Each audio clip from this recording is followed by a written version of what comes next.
Hi, everyone. I want to introduce the incredible Kylie Willem, Imago relationship counselor and erotic blueprint coach, and member of your Sensual Souls Spirit Squad, who are here to help empower you to let go of everything that is not you and embrace your truest self through self-discovery, self-care, and self-expression. Welcome, Kylie. Hello, thank you for having me. It's very exciting to be here. I'm also very excited for our conversation. I love speaking with you. Me too, with you. To start off with, I was wondering if you could tell us a little bit about how your own personal journey led you to become a relationship counselor and erotic blueprint coach. We'll go into a little bit more detail about what that involves in terms of what is erotic blueprint coaching and relationship counseling, but what brought you to this point to do what it is that you do? Thank you. Yes, so I remember when I was about 12 having this kind of thought about, what is the point? What is there a point to this? I remember feeling a lot of tension in the humans around me. And I think I already had a bit of an idea then that I was a little bit, I don't know, different or running my own race, so to speak. And I just remember thinking, is there a point to this? Like, why is there so much tension? And is this going to get better as we go along? Or like, what is the point to this life thing? And so for me, I made a decision there that I wanted to be happy. I remember just thinking, you know what, when I grow up, I'm going to be happy. That's what I'm going to be when I grow up. And at the same time, I was kind of in an environment where it was projected, or I internalized that I was the problem. I was the problem. And so, arguments that were going on around maybe, were something to do with me. And I remember not liking that very much either. And so this decision that when I grow up, I'm going to be happy. So I thought that I was going to study psychology. That was my first thought. And then I realized that I need to move out of home earlier than maybe some would. And I became a hairdresser.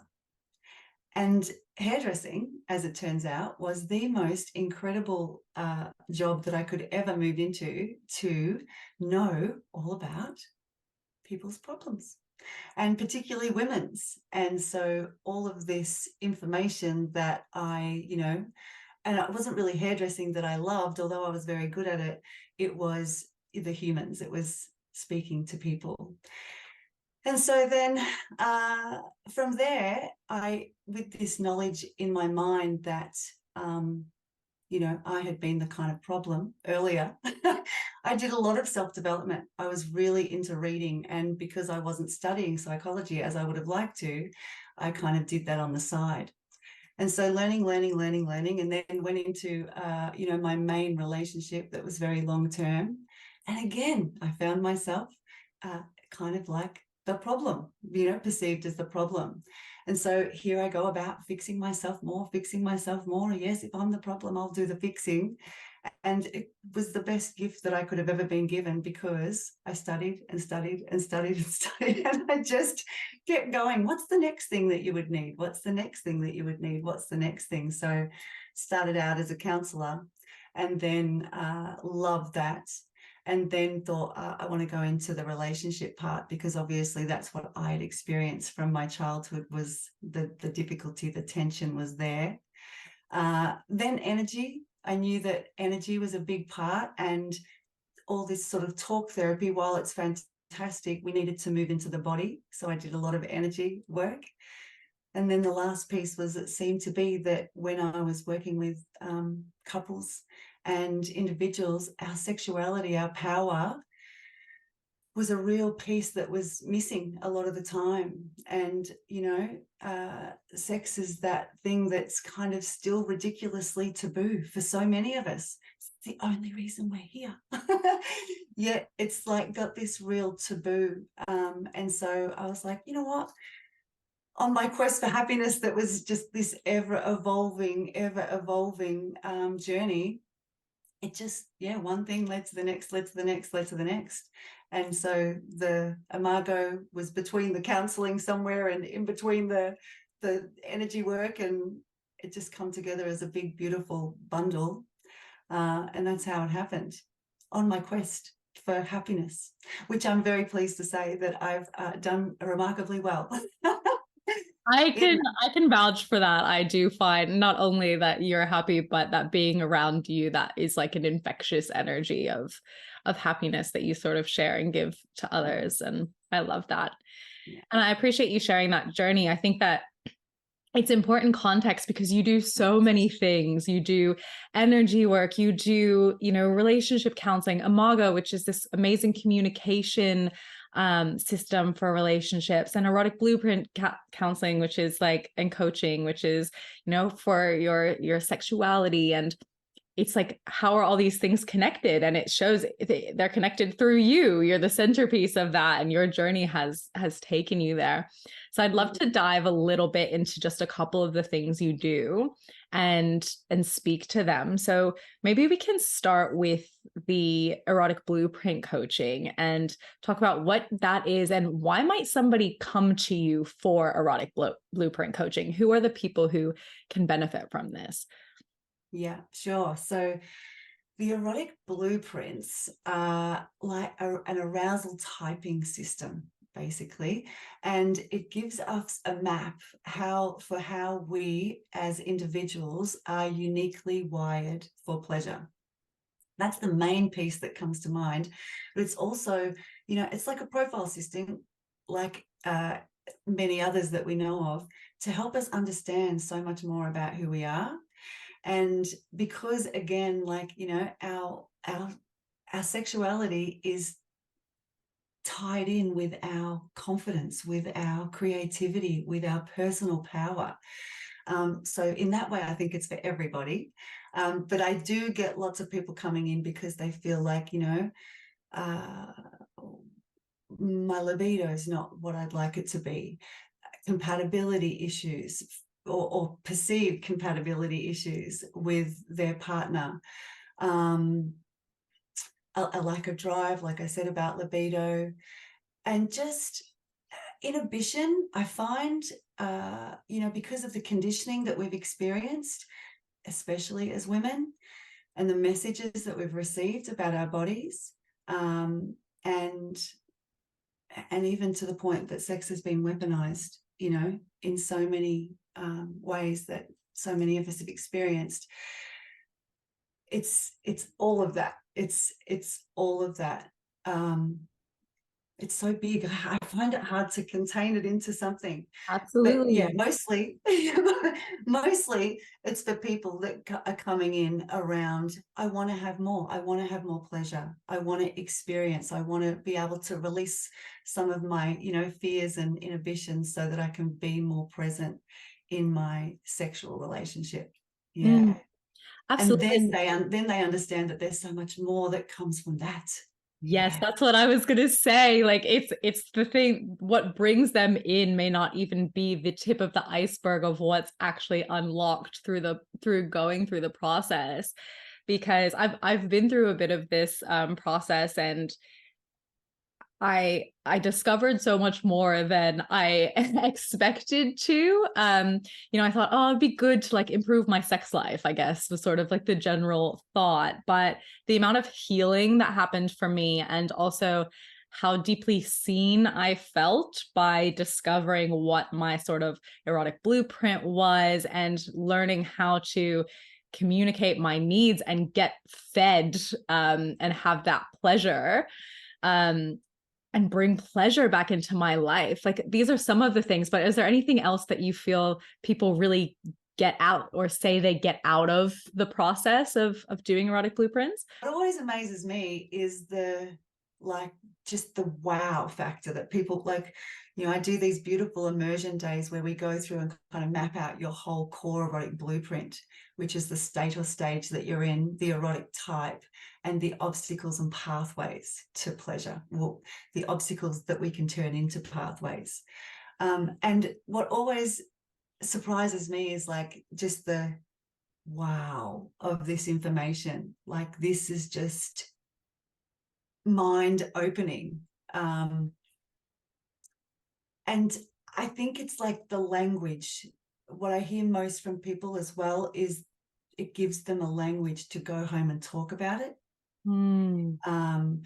And even to open up more with friends about it. So language with partner, that's very, very, a big thing. But also it opens up like with their friends, which creates more depth in their relationships, because now something that was like, which is connected to all of our power, is now on the table.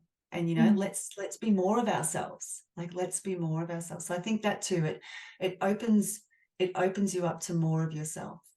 I Yeah. love that. It's a huge part of becoming whole. And that's why I really wanted this represented in Sensual Souls, and why I was so excited to connect with you and have someone in the sexology space come in, because sex is such a huge part of who we are. And it's something that we need to embrace in order to truly become whole.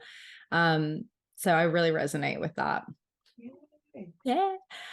Do you want to Beautiful. also speak a little bit to the Imago side of things that you do? What is Imago relationship counseling? How does it maybe interact with the erotic blueprint coaching stuff that you do? And how might someone, either as an individual or as a couple, use this? Like, who's looking for this? Is it the same people or is it different people? Yeah, so it's designed, Imago relationship therapy is designed for couples. I use it for everyone. I use it for couples. I use it for individuals. I use it for parenting, everything. For me, this is the most profound communication tool and techniques and way of relating that I've ever come across. And I've studied a lot of stuff. And when I started implementing this in my life, well, personally and professionally, like, it was just game changing. And so most people do come into Imago relationship therapy in a point of struggle. They've hit the power struggle. So there's 3 phases that we have there: in love, rose-colored glasses, infatuation stage, which is normal. It's very much about chemical driven and procreation. Then we move from there, which is normal, to finish into the power struggle stage, which is, we all know about this. Anyone who's been in relationship and where that, in love infatuation wears off and we find ourselves butting up against each other and communication just doesn't work and the wheels are falling off, and it's very normal for this to happen as well. Then we can transition into what we call the mature love stage, when we heal and understand what's happening in the power struggle. So it's people that come in when they're in this power struggle. Yeah. And it teaches you how to communicate in a way that is emotionally safe. It sets a really safe container where both parties can be seen and heard and felt. I remember, thinking about this once. It's like a trampoline, having a dialogue in this way. It's like one of those trampolines with the walls up, with the sides. Yeah. You can kind of bounce around. You've got all of the safety and the structure. It's a very structured way of communicating, how I teach it. And you can kind of bounce around, but you're safe. You're safe. You're safe. Everything's fine. And so it's magnificent, and it's done in that formal way. But for me, then I bring it out and also teach it in a very casual form too. So once we know the structure and the components of the dialogue that are so important, that are going to bring this safety and that are going to allow you to both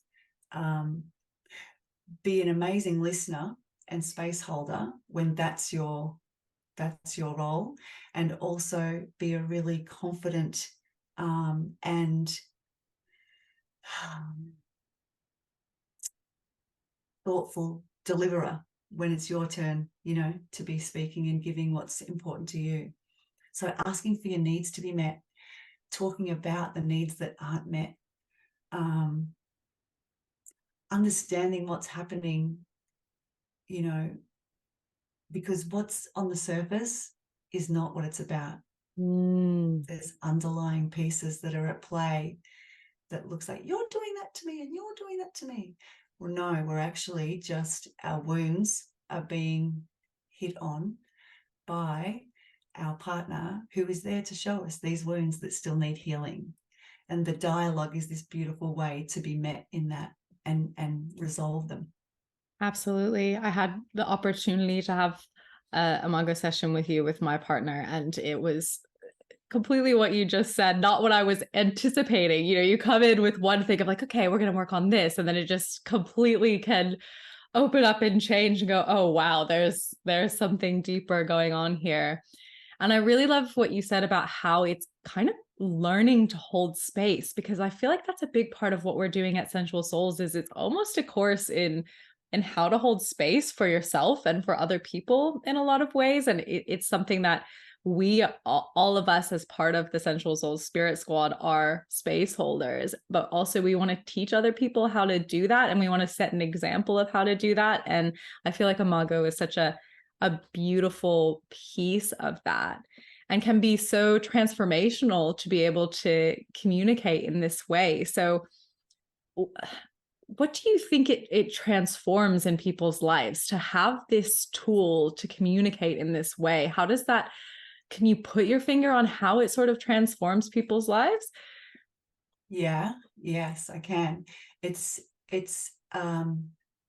ownership of what's yours, particularly like wounding when we become, triggered or activated. It's understanding that that's something that we've brought in, from childhood usually, or Mm. some past experience. And it's being able to have curiosity and compassion for what's being presented, what's in front of us, what looks like the issue, and then having curiosity and compassion for self and other, so that we can be vulnerable enough to go and look inside and feel what's really true. I think of it as like, it's personal responsibility. It's like having personal responsibility. What's mine here and what's yours? And vulnerability, like, I reckon vulnerability gets such a bad rap a lot of the time, whereas I call it positive vulnerability. Like, Mm. it's necessary if you want to have depth and deep connection, which, and to be fully understood and to be able to understand your partner. Vulnerability is key. It's one of the powers of embracing the feminine, isn't it? It's one of those feminine energetic superpowers that has sort of been stigmatized of, oh no, you can't be vulnerable, but there's so much power there. That's right. That's right. And also, it's something that you said before, which I loved. I can't remember exactly what it was, but I'll speak to it. It was around self and what we're trying to teach at Sensual Souls. Mm. And what I find is, with the dialogue that I teach that then moves into sort of a more informal way, I'm always talking to my clients about, use this for yourself in your inner dialogue. Mm. When you need to validate parts of you that are struggling, that are saturated in emotion, use your inner dialogue with the Wow. Imago components. Empathize with yourself in your inner dialogue. Yeah. And then, of course, when you're doing that, you're going to bring so much more to the table in your relationship.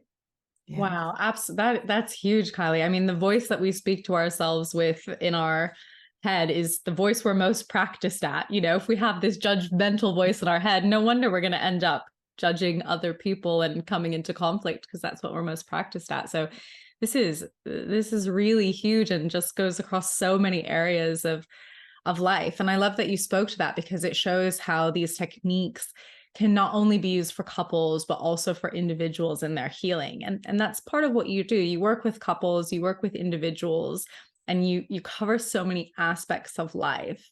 Mm. How is working with you different to working with other counselors, would you say?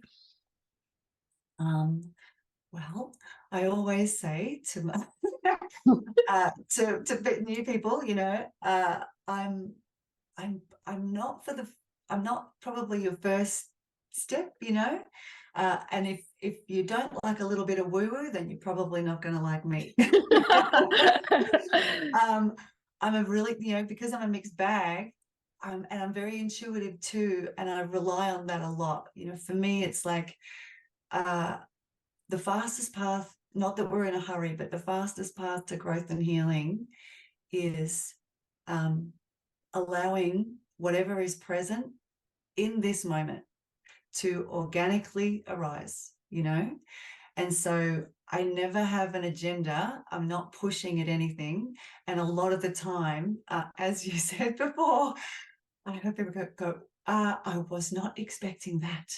I did not know that that is where this session was going to go. And so, but it is always exactly where it was meant to go, So I trust so deeply in that. And yeah, allowing the journey to be where it is. Being an intuitive counselor and allowing yourself to sort of follow that and work with what comes up in the moment. Is there anything that clients have told you that you've been able to sort of bring out in them that they haven't been able to experience with other counselors? Yes, definitely more depth. I've had a lot of people come to me and say, I just where I was, maybe they were with a psychologist. Like I've had a few people say that, or just different practitioners. I couldn't go where I wanted to go. I couldn't. I was just, they kind of hit a level and couldn't go deeper. I hear that all the time. So definitely a depth and a connection to self that they might not have been aware was possible, a depth of connection to self and self-love. I am like radical self-love. I think like we've gone so far, in our culture away from that, and our conditioning, kind of always is pitted against that. So I am for radical self-love, and going all out on that. And I think that's really refreshing. Like I think once my clients kind of get their head around that yeah, this is big and this is a really big deal and we're going to go deep in this, when they get the kind of the hang of it, because it feels weird to do that at first. It feels like too much a lot of the time. So when they get that, I think there's a lot of joy that comes through from that. It's one of Just my favorite Kylie Willem quotes. I remember asking you once, like, what is it that we're doing here? And you said, I'm here to radically love myself and be the permissionary for others to do the same. And I just thought, that's it. Like we are here to like embrace all parts of ourselves, welcome all parts of ourselves and integrate all parts of ourselves into that compassionate, non-judgmental embrace. And to then be the permissionary for others to do the same for themselves and love themselves. So I'm so happy to have you involved in this for that exact reason. Yeah. And Yay. um, is there anything that you do to create a sense of safety for your clients when they come into a session with you? Yeah, that is the biggest thing. Like without the best safety container, then the work just can't be done. I think that's why there's so much depth, because of the container of safety that is set. We always talk about that a lot, and I give strategies usually straight up in a session of how to take care of yourself. If you find that, this is too much and you need a moment, how do we work through that?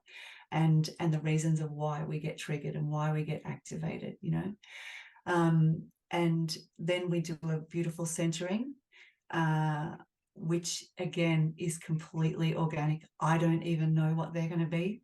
And sometimes it's very funny. I have had sessions where I do like 90-minute sessions, and I've gone into a centering at the beginning, and we've been there for like an hour. And that wouldn't be with someone new, but then, later down the track, sometimes that happens because you just go straight into the depths of the depths of the depths. So, but yeah, I think that is really important. And I talk a lot about the nervous system too. So I just think it's everything. The safety part is everything, and it's what allows the greatest work to be done. Completely. So, yeah. I completely agree. Yeah. How important is reconnecting clients to their inner guidance or intuition or their authentic self in the work that you do? Everything. Everything. I always say, like, the day of the guru is done. I'm literally celebrating Yeah. that statement over here. But please continue.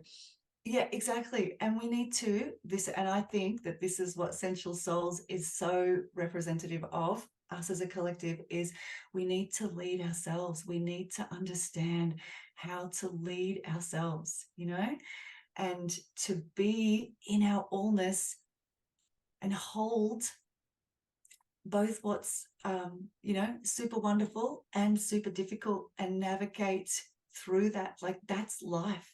That is what life looks like.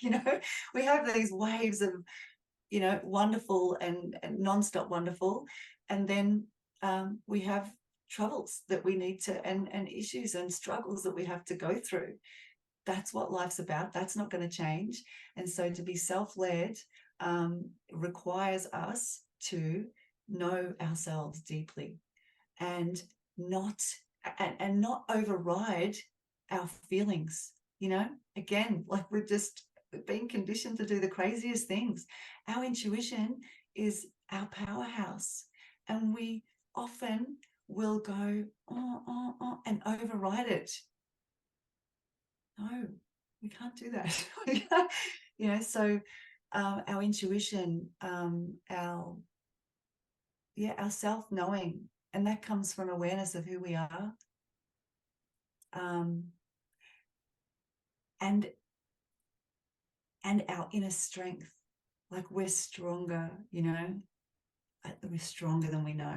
We're braver than we know. I know they sound like cliche things, but I've been around on this planet for a while now, and been through quite a few things, and they're for us. The troubles that we go through, the struggles that we have, they are for us. Feels like, why is this happening to me? Why is life's against me? No, it's not. It's to help you become all of who you are meant to be. And then when we understand it that way and know ourselves deeply like that, then we have the confidence to either reach out for the support we need, or to just to know, I can do this. I can hold both things. I can be all of me in my happiness and all of me in my sadness. Yeah. Wow. That's yes. That's incredible. And you mentioned that you have been on this earth a while and been through a few things. You are a cancer survivor, and I wonder if you want to speak to how that has impacted the work that you do. It has been such an incredible journey, and massively growth and healing, oriented for me. And I think it's given me even more, like, my quest for happiness that I talked about. It's even more. We're not here to muck around. We're not here to muck around. Like, we've got things to do, a life to live, and get on with it. Don't be waiting for this or waiting for that. Yeah. And just be just be, or even my authenticity. I think like I have this, that's become more. I want to be more of me. Therefore, with everyone I work with, I want you to be more of you. It's You putting that know? urgency behind, I have to live my life. Like I have to be who I am. We don't know how long, nothing's guaranteed. And we can take our time, but we want to live this life as authentically as possible. Yeah. I Yeah. really appreciate you sharing that. And it's beautiful. How can I strip back all of the things? I'm thinking about our intuition here. I had to obviously go through a de-chemical stage, and I just, anything that was kind of synthetic or chemical, I was just out, out, out, out, out. How can I take care of myself as fully, as fully, as fully? Because again, personal responsibility, I wanted to say, some people said, oh, you couldn't do anything about this. Really? Or could I have taken better care of myself? I want to be proactive about me and my life. And I found that as I kind of like took off the layers of things, that felt like layer of chemical, layer of this, layer of that, layer of getting closer, closer, closer to just the raw me, and then that kind of transferred over, I think, to my clients, in that, again, I say this all the time, if you're doing things that are unhealthy for you, you're kind of like exiting from yourself. In Imago, we talk about exits. Couples have exits. It might be alcohol, it might be vaping or some addiction, it might be exercise, it might be workaholism. And we talk about people having exits to kind of keep them from their connection and the vulnerability and the closeness. And then I felt like, any of those things that I was sort of clearing out, I was like, yeah, you're exiting from yourself. You're Ooh, exiting from yourself. it's Yeah. like you're checking out, and you're in your work, what you're doing is calling people to come home to self and reconnect with their intuition and their authentic self and who they are again, so that they can like have connections in life, experience pleasure in life, have a real meaningful depth. Yeah.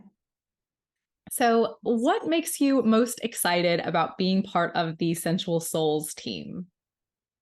Oh my goodness. Lots of things, lots of things. But I think mostly it's the collective mission. Like, we are all so wanting to be effective and impactful and help others, rise to their best self. And I love, because sometimes I felt like, am I the only one? Sometimes it feels a bit lonely when you're on this big mission. And so to find like the Essential Souls and to have us all be so passionate, on this same, with this same desire, that just like lights me up. It like makes me just tingle even just thinking about it. It's so heart expansive, and it's so big, and it's, yeah, just, I haven't got even enough words to say. But I'm so excited to bring us as a collective, and bring in, Bringing everybody. everyone into our community. Yeah, feel the And love and 100%. And I'm so happy and honored to have you as part of our team. And I really enjoyed speaking with you today. Thank you so much, Kylie. thank you. It's been beautiful to be here, and I'm so happy as well.